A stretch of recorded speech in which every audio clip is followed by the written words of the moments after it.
I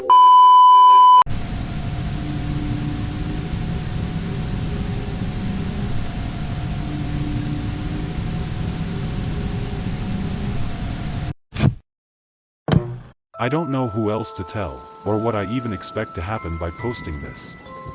I can't call anyone. He's always around.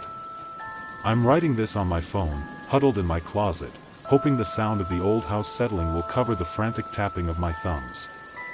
I feel like a little kid again, hiding from monsters. The difference is, this time, the monster thinks it's my dad. Let me back up. I'm 23. I live with my father. It wasn't the plan, obviously. College, job, my own place, that was the plan. But the economy is what it is, and my mom passed a few years back, and he was getting on in years. He's retired, and his pension is just enough to keep the lights on in this old house. It wasn't a bad arrangement. I'd work my shifts at a warehouse downtown, help with bills, and he'd potter around, watch his old movies, and complain about his back. We had a rhythm. It was quiet, maybe a little lonely, but it was normal. The change was so gradual I almost didn't notice it. At first, it was just nice.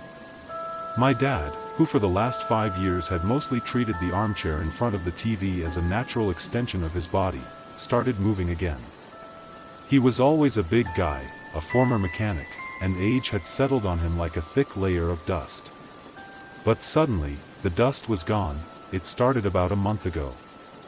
He went down to the basement to fix a leaking pipe. I'd offered to do it, but he insisted. Still got some use in these old hands, he'd grumbled, a familiar refrain. He was down there for hours. I remember calling down once, asking if he needed help, and just getting a muffled, "Got it handled," in response. When he finally came up, he was smudged with dirt and grime, but he was grinning. A real, toothy grin, wider than I'd seen in a decade. "All sorted," he announced, clapping his dusty hands together. He looked invigorated. I just figured he was proud of himself for handling the repair. The next morning, I woke up to the smell of bacon and the sound of birds chirping outside. That wasn't unusual. The unusual part was my dad, standing at the stove, humming. He hadn't cooked a proper breakfast since my mom died. He'd usually just pour himself a bowl of cereal and grunt a "Good morning, morning, son," he said, his voice bright. "Eggs?" I was surprised, but pleased. "Yeah, sure. Thanks.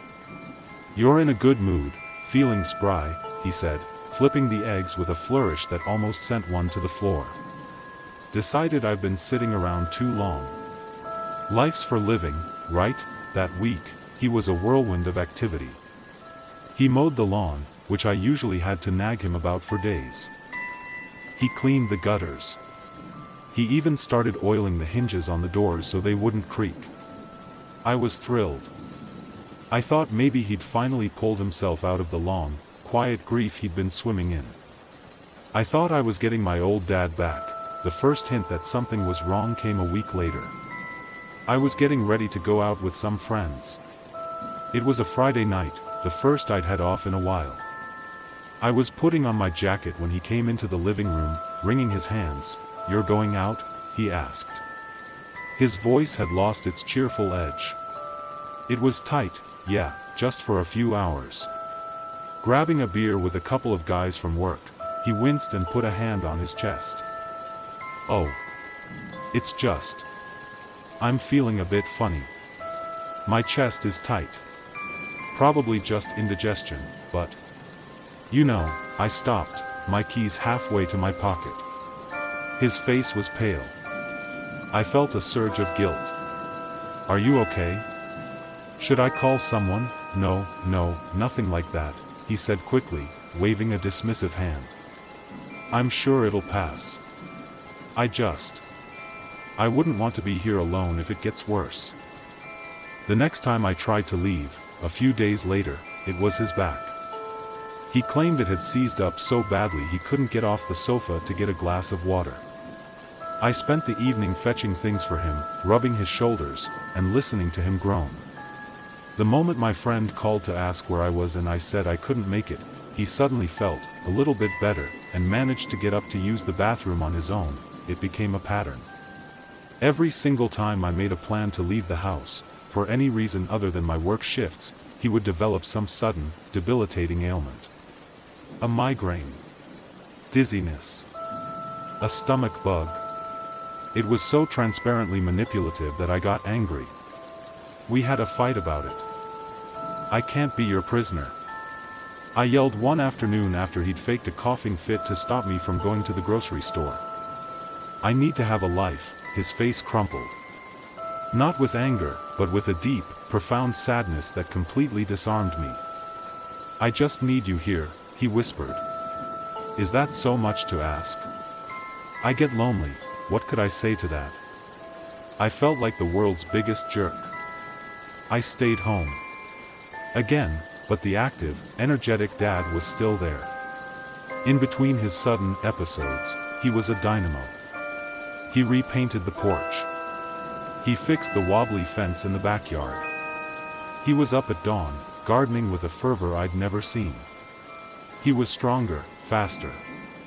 He'd carry in all the groceries in one trip. Bags hanging off his arms, without even breathing heavily.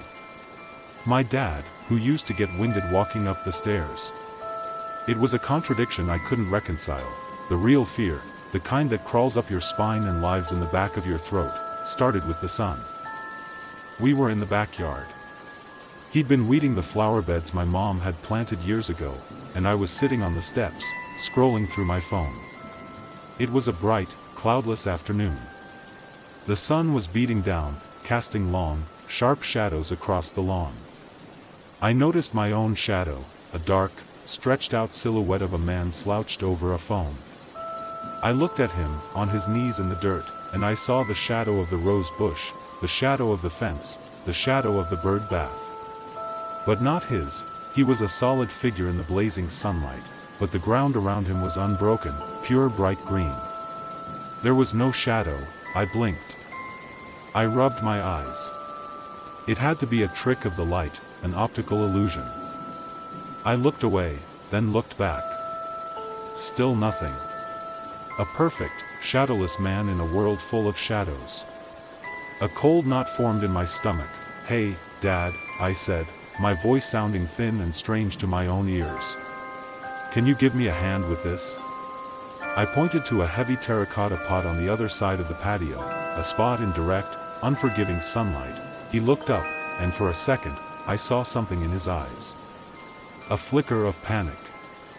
He shielded his face from the sun with his hand, even though he was already squinting. "In a minute, son. Just want to finish this patch." He never came over. He stayed in the garden, and as the sun began to set, he seemed to follow the receding line of the house's shadow. Always keeping himself just inside it. From that day on, I became obsessed. I watched him constantly. I noticed how he never stood by the windows during the day. How he'd find an excuse to move if a ray of sunlight fell across him in the living room. How he always took his walks in the evening, after the sun had dipped below the horizon. He was always drawn to the shade, to the dim corners of the house. My worry curdled into dread. The excuses to keep me home became more frantic.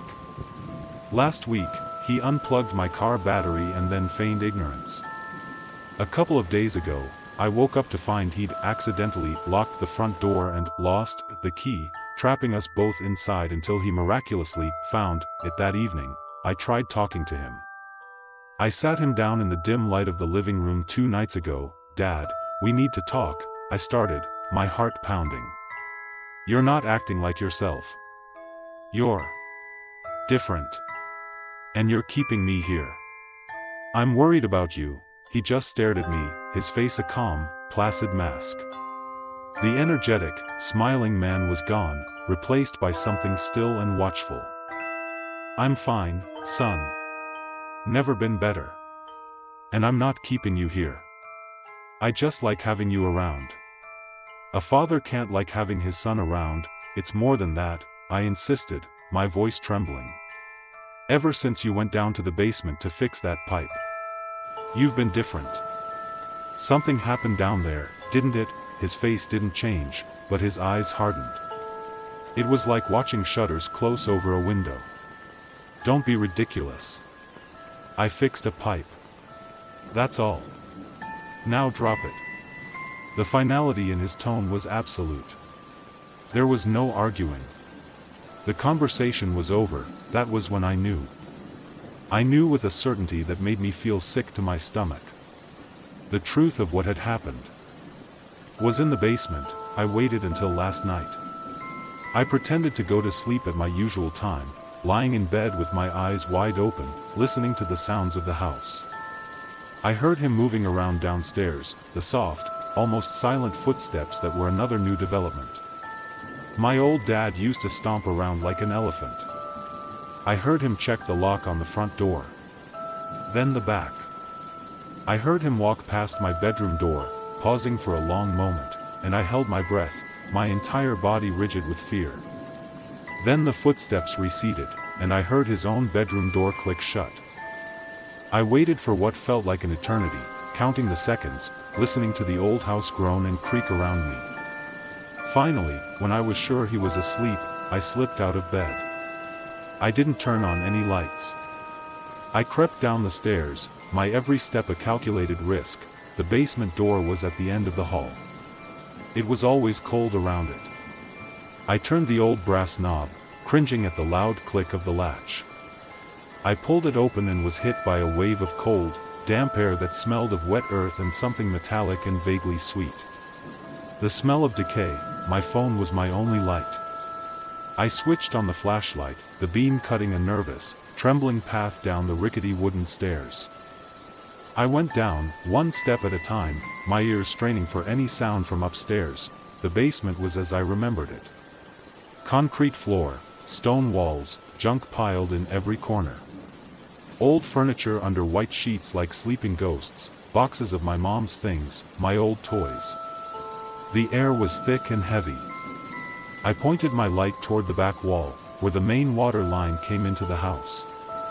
That's where he'd been working. I saw his old toolbox lying open on the floor.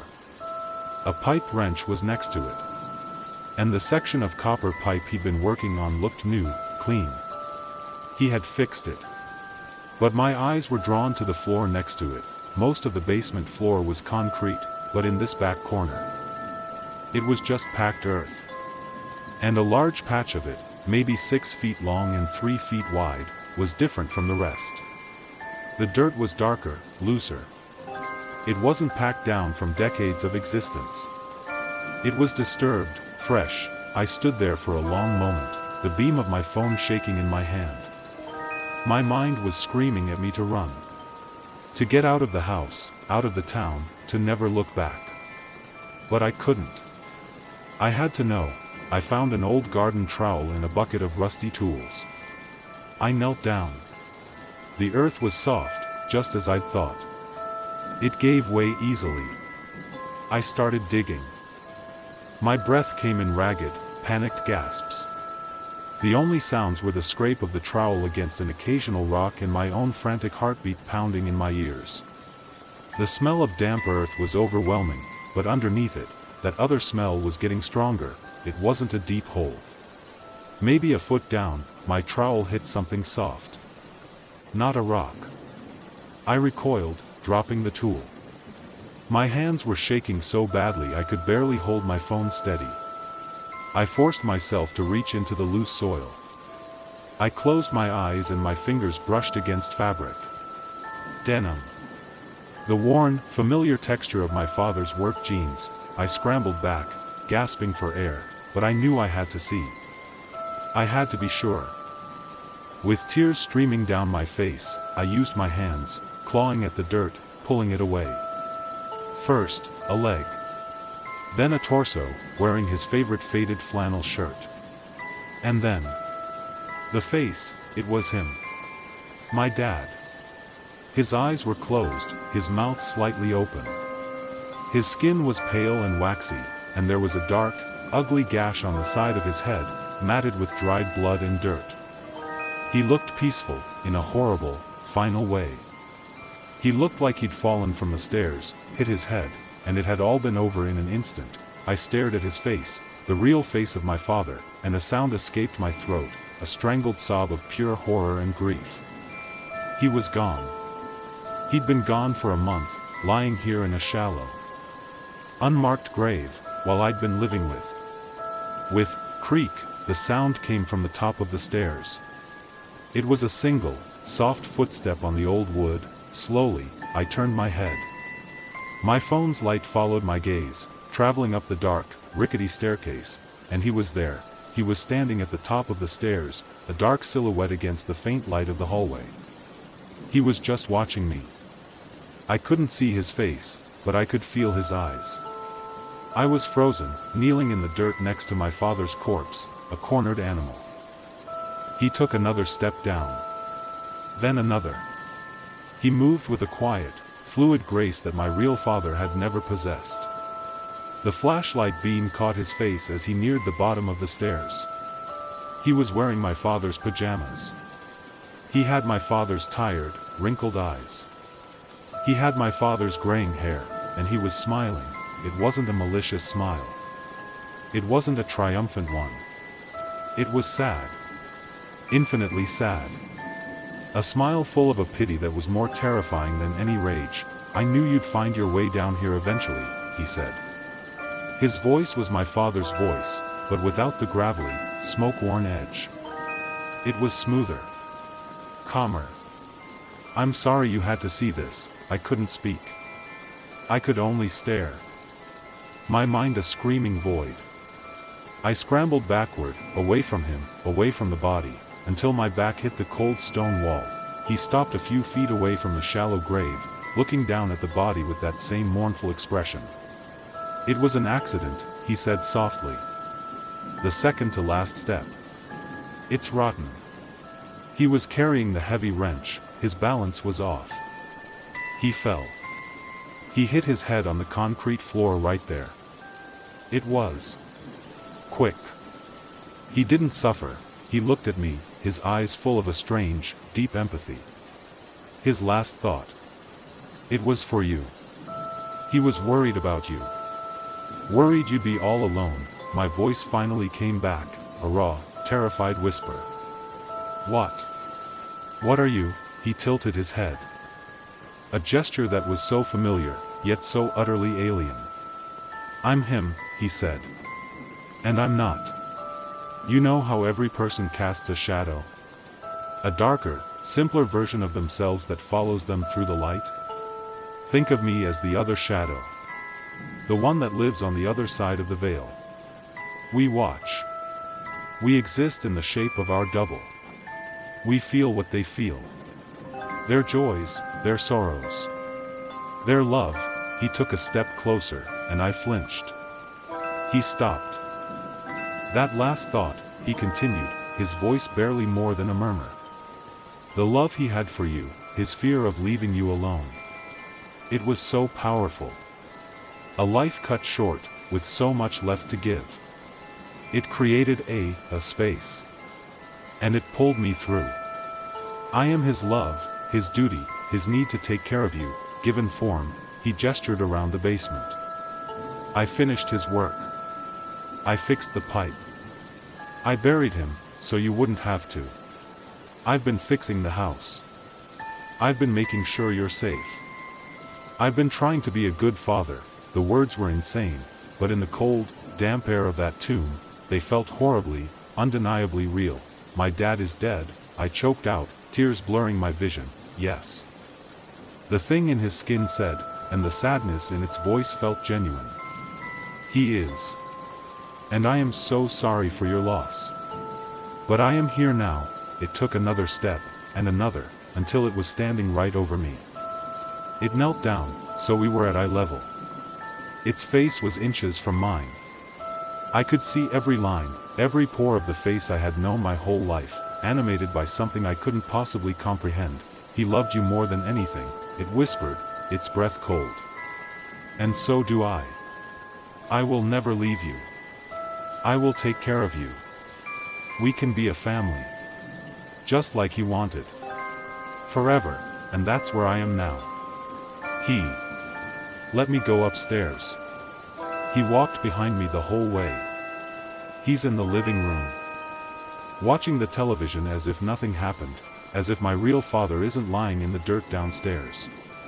He's waiting for me. I'm locked in my closet. I know I can't escape. The doors are locked, and he is so much stronger than me. He doesn't need to sleep. He'll never get old. He'll never get sick. He'll just be here, taking care of me. Forever. I can hear him moving. The soft, quiet footsteps are coming down the hall. He's coming to check on me, he's calling my name.